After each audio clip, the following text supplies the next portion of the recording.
وذكر فإن الذكرى تنفع المؤمنين.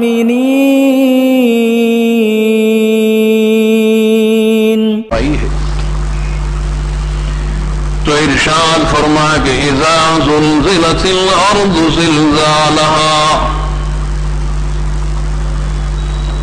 جبکہ زمین اپنی سخت جنبش کے ساتھ ہلائی جائے گی، تو گویا قیامت کا زلزلہ بہت ہی شدید قسم کا زلزلہ ہوگا،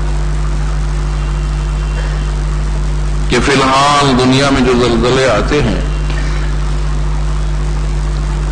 تو وہ تو کسی مخصوص علاقے میں ہوتے ہیں، کسی مخصوص خطے میں ہوتے ہیں، کہ کسی ایک ملک میں زلزلہ آیا اور جو دوسرا پڑوسی ملک ہے وہاں خبر بھی نہیں۔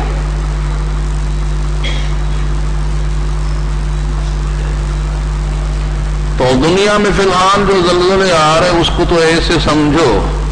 جیسے کبھی آنکھ پھڑک گئی، کبھی شانے کا گوشت پھڑکنے لگا، لیکن آپ پرسکون بیٹھے ہوئے ہیں، کھڑے ہیں، شانے کا گوشت پھڑک رہا ہے، یہ آنکھ جو ہے وہ پھڑک رہی ہے، آپ تو نہیں ہل رہے۔ تو ایسے زلزلے فی الحال کہ کسی مخصوص علاقے میں آئے، وہاں کی زمین حرکت کرنے لگی اور باقی دنیا کی زمین تو پرسکون ہے۔ اور جو قیامت کا زلزلہ ہوگا تو ایک تو زلزلہ ہوگا نفخہ اولا کے وقت میں، کہ حق تعالی حضرت اسرافیل علیہ السلام کو اجازت دے دیں گے کہ وہ تو سور لیے بالکل تیار کھڑے ہیں، بالکل تیار ہیں، لیکن وہ بھی نہیں جانتے کہ قیامت کب آئے گی۔ وہ تو حق تعالی حکم فرمائیں گے سور میں پھونکو تو بس وہ پھونکنا شروع کر دیں گے، پہلے سے نہیں جانتے کہ حق تعالی کا یہ حکم میرے لیے کب آئے گا۔ تو قیامت کا علم سوائے اللہ کے کسی کو نہیں، کہ ان الساعۃ آتیۃ اکاد اخفیہا لتجزا کل نفس بما تسعی، کہ قیامت آنے والی ہے اور میں اس کو مخفی رکھنا چاہتا ہوں۔ یہ حق تعالی نے حضرت موسیٰ علیہ السلام سے بھی کہہ دیا تھا۔ تو قیامت کا علم اللہ تعالی نے کسی کو نہیں دیا۔ اور وہ جو حدیث ہے، حدیث جبرائیل، مشہور حدیث ہے، اس میں جبرائیل علیہ السلام نے حضور سے پوچھا متی الساعۃ، قیامت کب آئے گی؟ تو ارشاد فرما کہ مل مسئول عنہا بأعلم من السائل، کہ میں تم سے زیادہ نہیں جانتا۔ قیامت آئے گی اس کا علم جیسے آپ کو ہے مجھے ہے، قیامت آئے گی، کب آئے گی جیسے تم نہیں جانتے میں بھی نہیں جانتا۔ تو وہ نفخہ اولا کا جب وقت ہوگا اللہ تعالی کے علم میں، تو ویسے مہینہ تو اللہ نے بتلا دیا، مہینہ بتلا دیا ہے، تاریخ بتلا دی ہے، دن بتلا دیا ہے، لیکن جو اصل چیز ہے کہ صدی وہ اللہ نے مخفی رکھی، کہ مہینہ تو ہوگا محرم کا، اور تاریخ ہوگی 10 یوم عاشورہ، اور دن ہوگا جمعہ کا، لیکن کون سی صدی میں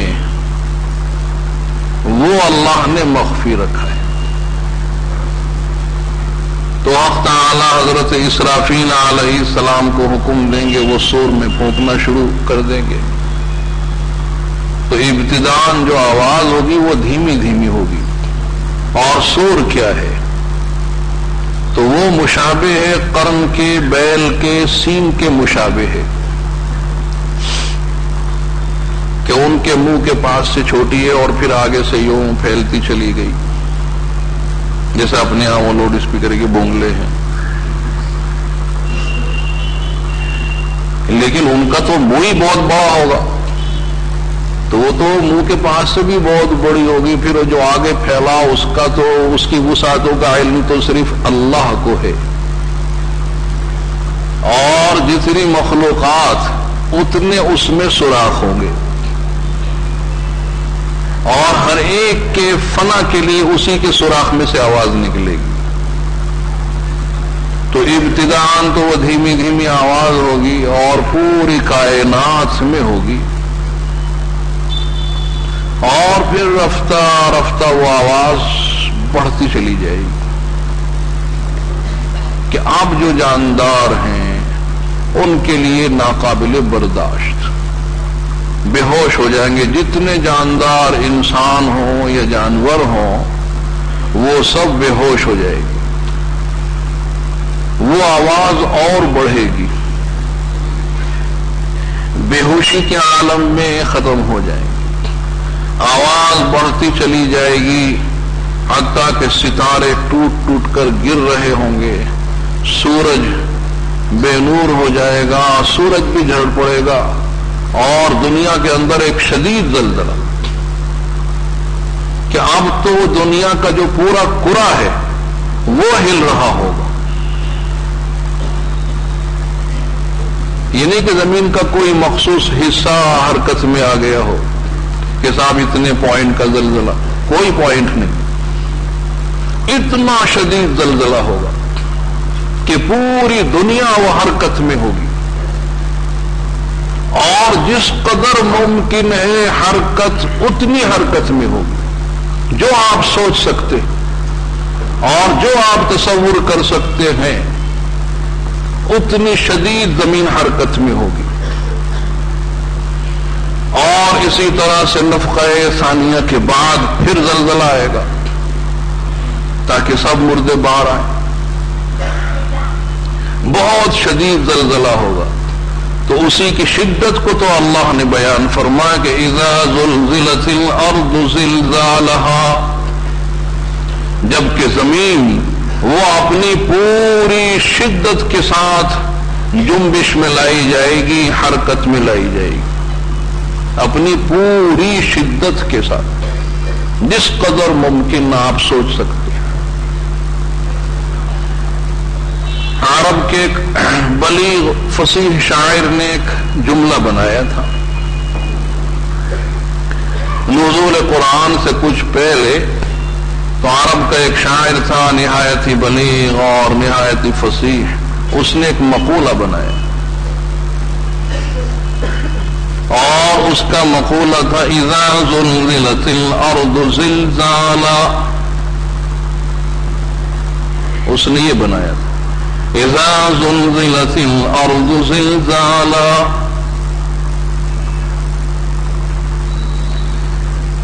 تو اب زلزال مصدر ہے،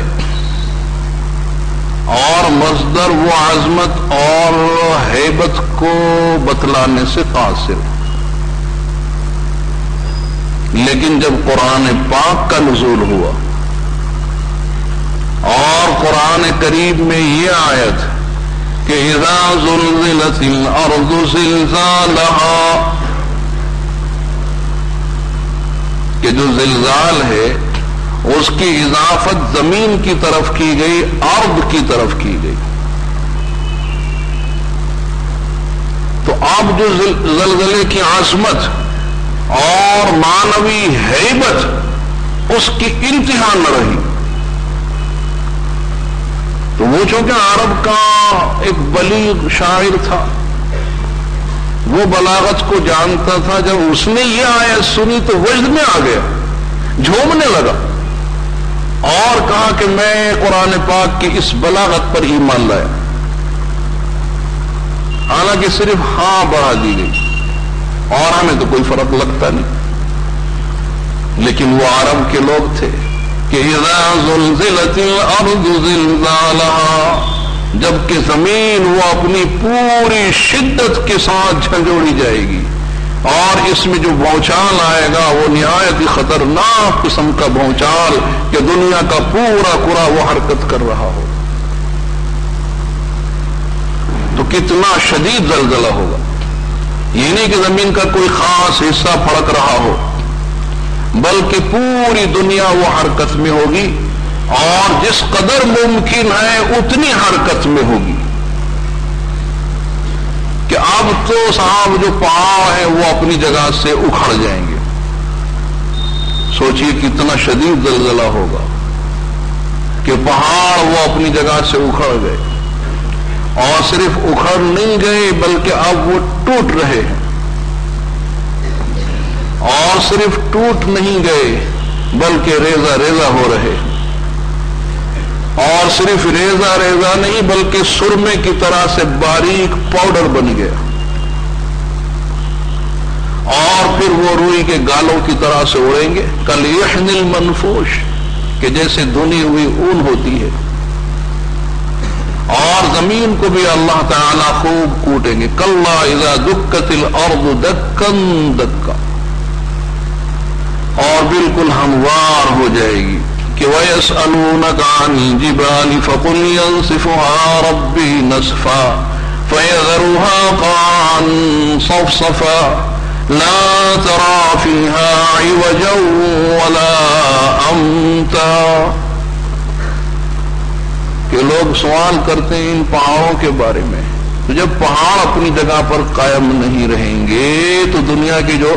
عمارتیں ہیں، چاہے مضبوط سے مضبوط ترین عمارتیں ہوں، وہ کیسے قائم رہ سکتی؟ سب کو اللہ تعالی ریزہ ریزہ فرمائیں گے، بالکل سرمے کی طرح سے. اور اللہ تعالی زمین پر بچھا دیں گے، اور ایسا بچھائیں گے کہ نہ کوئی پہاڑ رہے گا، نہ کوئی جھاڑ، نہ کوئی آڑ، نہ کوئی غار، اور زمین ہو جائے گی بالکل ہموار، بالکل مسطح ہو جائے گی کہ کسی کو چھپنے کے لیے جگہ ہی نہ ملے کہ آخر اب کہاں چھپے گا. اذا زلزلت الارض زلزالها